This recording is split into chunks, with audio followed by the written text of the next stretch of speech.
municipal, est-ce que vous y croyez ou est-ce que vous acceptez la version officielle de l'enquête autour du 11 septembre? La version officielle. Oui, vous savez, il y a quand même eu beaucoup d'éléments d'enquête, de contre-enquête, de critiques, etc. qui ont été faites.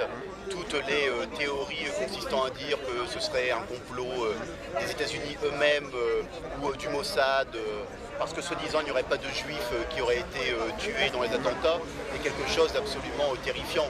D'autant plus qu'il y a eu des victimes juives, en l'occurrence même un film qui a été fait dessus, et que c'est quand même d'une extrême violence que de porter ce type de propos. Je te l'ai déjà expliqué, c'est extrêmement simple à comprendre.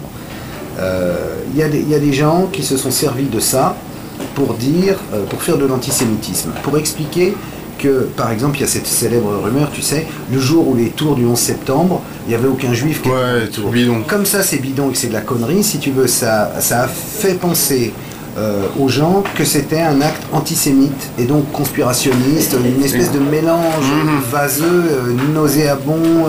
Rejeté en bloc, du coup. Après qu'il y a eu des défaillances en termes de sécurité intérieure aux États-Unis, manifestement oui, mais penser qu'une démocratie pourrait, tuer 3000 des siens pour envahir l'Afghanistan, je trouve que là on est quand même dans la politique fiction la plus délirante.